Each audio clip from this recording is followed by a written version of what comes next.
I was always thinking about like the visual story alongside the music. Like it was never something that could be separate. And when I released the CD, I remember thinking like, this is not complete yet. Like this is just the beginning of like, okay, here's the sounds of everything, but it necessitated, or it really begged for something larger than life.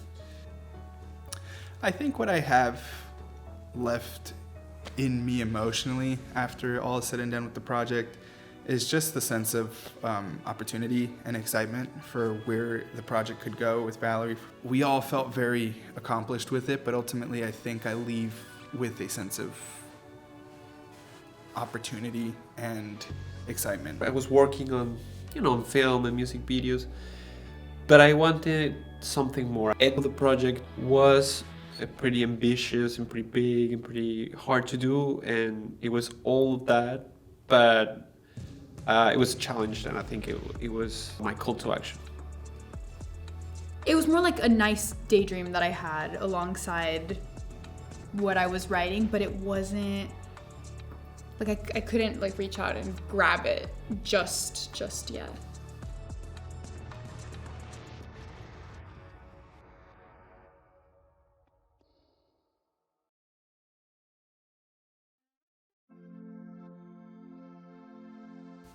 I always liked performing, I always liked writing music, like, in my room, whatever. So I started writing these songs when I was in high school, but I didn't ever really think they would be more than just like songs in my phone, like a voice memo or like in my journal.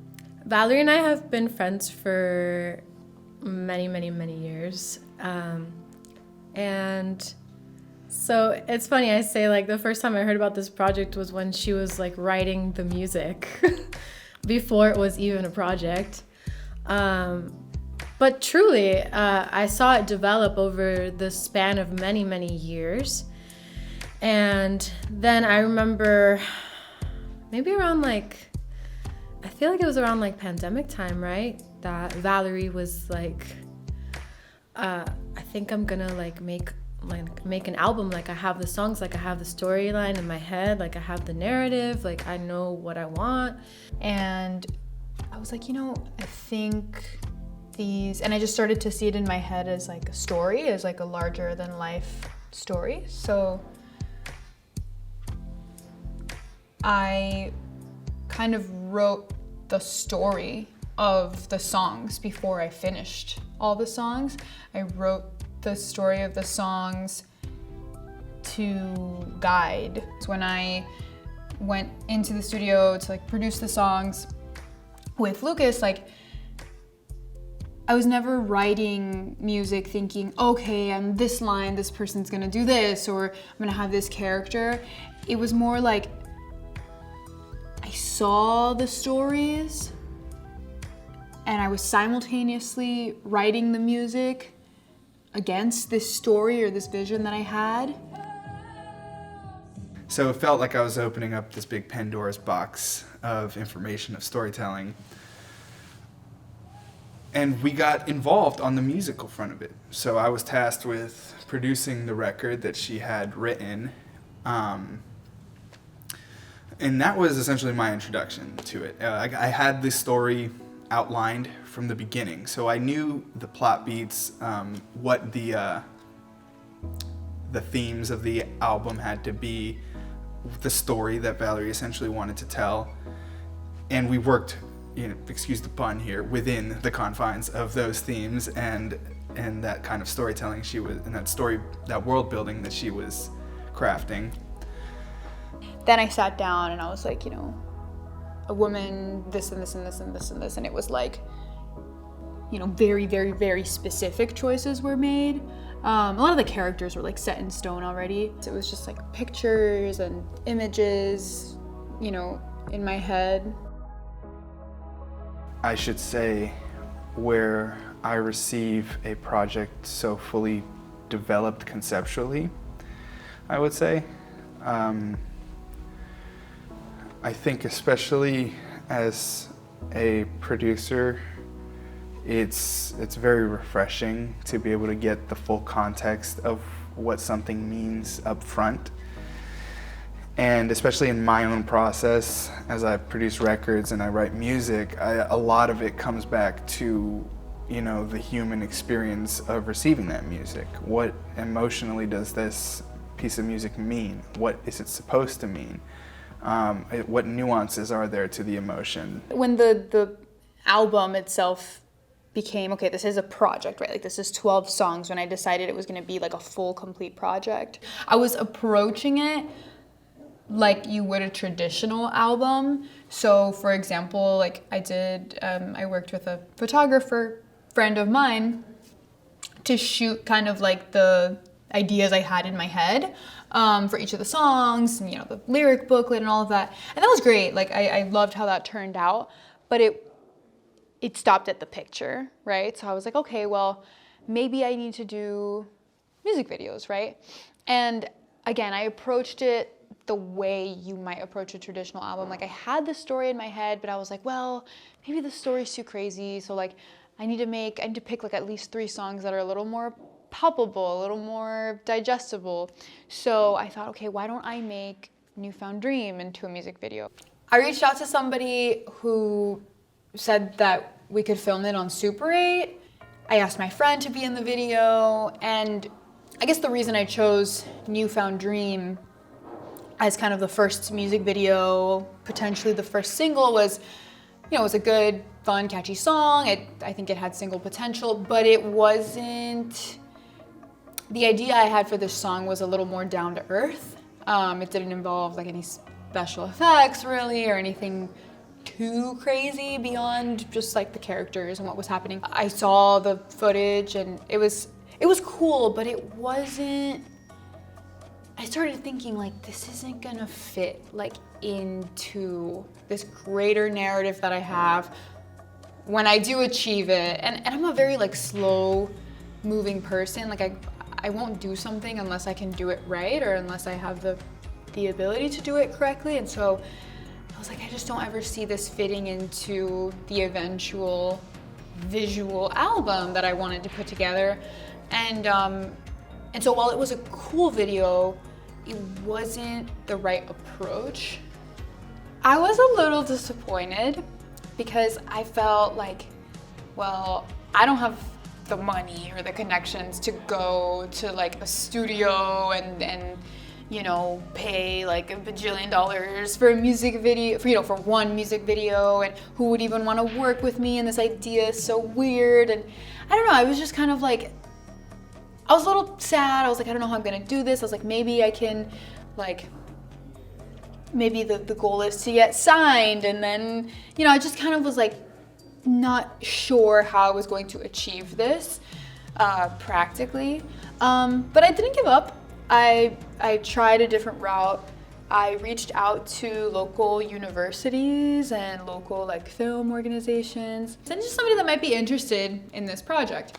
Nicolas replied to me and he was like, hey, like I'm interested in your project, like let's talk more. Like I'm actually a filmmaker. And that was kind of the beginning of the next phase of what would become. I remember that Valerie told me that the first attempt she did for the Newfound Dreams video was made on film. And that was, I guess, like an extra pressure for me, because I was like, why you want to do a digital version of something in film? That's crazy. I will kill for do something on film. And we explored the rest of the songs. I realized it needed to have some consistency, and then therefore it will be used, that video will be like weird in a way that it seems like taken from another project, I guess. So although it was great, also it was, without Valerie knowledge, it was a rehearsal for what would be our 6-month production. So I guess it was this process of also knowing each other, I guess, and really evaluate the expectations, really. Yeah, so first of all, I was shocked that somebody had answered me, and that it was somebody, you know, I looked up Nicolas and I was like, wait, this isn't just like a student, like a film student, this is like a real director, this is like a real person, you know, somebody with experience, somebody that like serious, and so I was actually a little bit intimidated, to be honest, but I scheduled a call with him and we kind of had like an initial conversation. I was very nervous because I think he asked me like, oh, like, what are your plans to promote this, or can you send me the album? And I was like, oh, he's one of these guys, he's gonna be very picky, he's gonna be like, oh, like, oh, this girl's music sucks or something, like, I think my stereotype of like a director is like somebody that's very like, no, I only listen to this kind of music and I only watch these types of films. So I was a little like, I wasn't sure if my project would be interesting to him. The album wasn't released at that time, so I had the files. I listened to the music, and I had this protocol with music in general. When it's new music that I'm interested, that I have to listen to the music, not like my background noise, but I had to actually listen to the music, like while like sitting down or walking in the park. So I did that within the confines of You, and I felt it was cinematic. And I was excited too. I was a little scared, right? Because I had never put myself out there. And so I wasn't like the quickest in terms of responding, and in terms of, it was kind of like, okay, this thing had the potential to be real now. And I was like, whoa, that's really scary. I was worried about like some of the elements. She told me like a script, and when I read the whole thing, I was like, a transatlantic, the ocean, then a pirate ship, different worlds, and then a cyberpunk universe, and I was like, okay, so this is really, really complex. Plus, Valerie said that she didn't have experience like in films and acting, and I was like, maybe she has certain expectations that I don't know if I'm able to fulfill. And I was like, okay, so how am I gonna do that? And action. So you grab the coffee and you take a sip.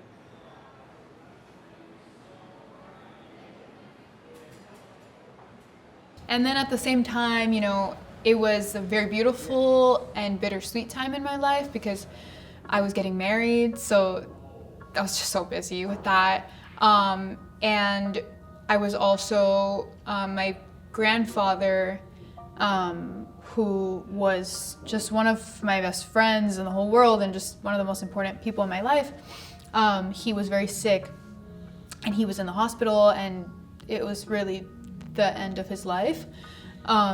He actually, he died on November 1st and I got married November 4th.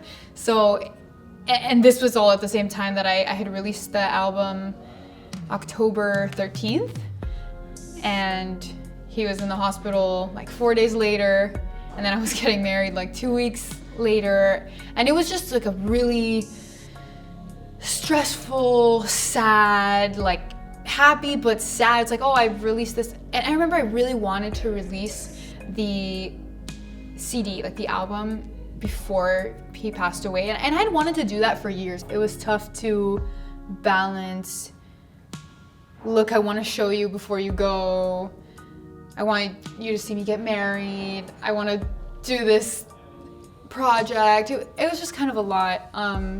It was difficult, and I think some of the negative emotions also just scared me a bit in approaching the project. At the moment, Valerie was solving several like personal situations. I started doing storyboards of the entire feature, essentially, so we can see visually how it looked like. The very first month, I guess, it was challenging. I was like, how in the world I'm gonna do this? Knowing that, of course, it was low budget. And we were kind of talking back and forth, but I was not moving too quickly on the project. And I think I was, dealing with kind of the aftermath of like, got married in November, my grandfather had passed away, we were all grieving, and then holidays came, and then it was January, and I was like, okay, time to kind of get serious about whether I want to do this, and making sure I was like saving up, like making sure I had the budget, like, but again, it was, I think there was like an emotional block. I think there was a bit of like I want to do this, but I'm gonna be putting a huge creative, I'm gonna be putting a huge part of myself out there, because I think with music and with your voice, and this is something I've talked about before, like, it's very easy to hide behind your voice, right? It's very easy, you know, I'm not the most outgoing person. Like when I do speaking or talking, you know, I find it a little harder than, like, I could just sing it to you, or I could just write it for you. Telling you is like, with my body and with my face and with my words, it's a little harder for me. And I think I was afraid of that. I think I was afraid of like, okay, I'm not just going to ask my audience to listen, I'm going to ask them to watch. And I'm going to ask them to experience things that were very personal to me in a more immersive way. Like, oh, I get it now.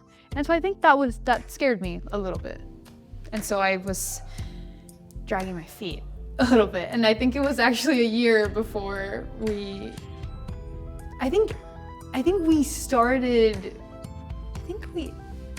realized, like in the middle of shooting, like, oh, we started talking a year ago about this. And I think we only started shooting like 8 months afterwards or something like that.